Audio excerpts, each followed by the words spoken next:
In March of 1986, a game was released in Japan on the original Nintendo Famicom that changed the face of gaming as a whole. Enix's Dragon Quest, an epic role-playing game that tasked you with rescuing the princess and taking down the darkness that was corrupting the world. While games like this had been on PCs for a long time, it wasn't until Dragon Quest's release that the spreadsheet-esque role-playing game genre had been realized on a console in such a way that made it insanely popular.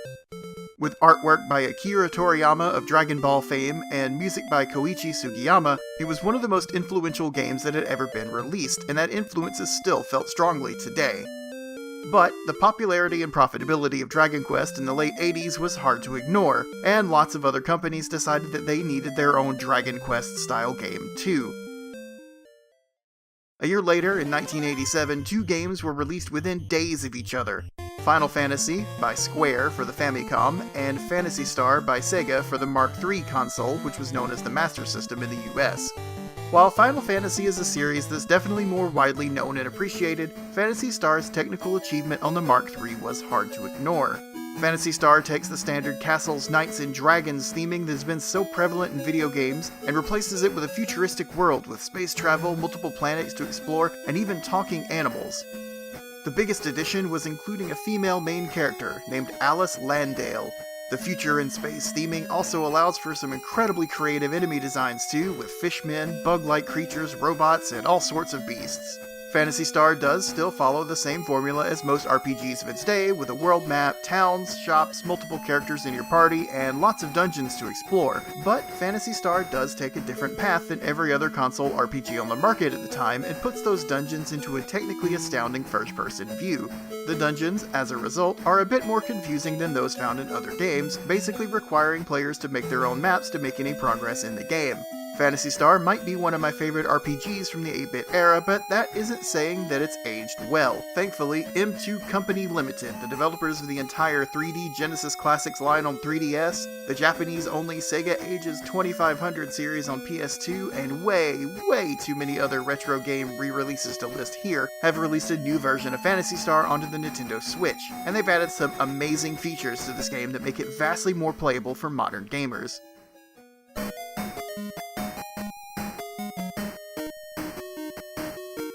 One of the limitations that Phantasy Star has is a small amount of screen real estate.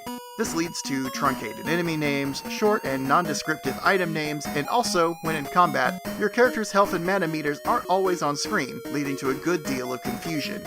The new Sega Ages version of the game adds in solutions to all of these problems without actually editing the core experience of the game, by creatively using the sides of the screen.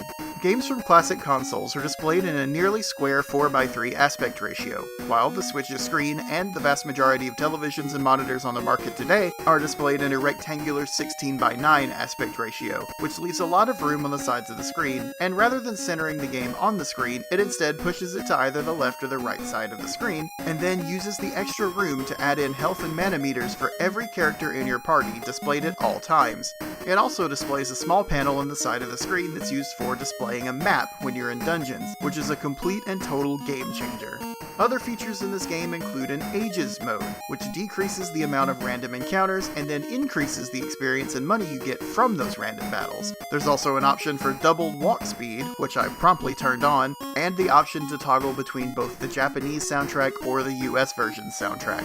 This game does lack save states, but Phantasy Star does allow for saving anywhere in the world into one of 5 save files built into the game. The game also includes a bindable button for fast forward, but in most games, fast forward distorts the sound.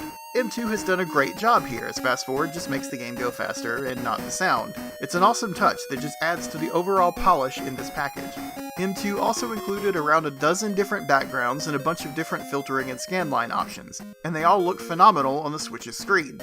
Results may vary based on your television screens when playing in docked mode, but as a portable experience, the retro shader is one of the best I've ever seen, but trying to show it off effectively in a YouTube video is very difficult. There's one more addition to the game that absolutely blew me away though. M2 added a sort of appendix to the game's options menu that allows you to see the full, non-truncated item names and descriptions for every item, weapon, magic, and piece of armor in the game, as well as the level requirements, armor, and attack damage amounts, who can use them, and in the case of magic, what level each character obtains it. This is a staggering amount of detail and information that could have entirely been left out, but M2 went above and beyond here as none of this information is shown in the game whatsoever. There's also a section for a monster guide, which opens up more and more as you play and encounter more enemies. This is the singular downside to this port so far, as the monster guide is back at the home menu instead of at the pause menu, which means you'd have to save your game and then quit back to the main menu to check the guide. All in all, I believe M2 has made a real treasure in their port of Phantasy Star. They've included tons of additions and quality of life changes that can be toggled on and off as the player chooses to adjust the difficulty, and I believe that M2's Sega Ages version of the Switch is the best possible way that you could play Phantasy Star 1 on the Master System. And the best part? M2 has ported other classic Sega games like Sonic the Hedgehog to the Switch through their Sega Ages line, and they all have improvements and upgrades in a similar fashion to Phantasy Star. But that'll have to be a video for another time. If you liked what you saw today, go ahead and click that like button. If you want to see more from Question Block Gaming, feel free to go ahead and subscribe to make sure you catch every single video as soon as they're put out. If you're interested in supporting Question Block Gaming, make sure to check out my Patreon that I've linked in the description. Thank you so much for checking out my video today, guys, and I will see you on the next one.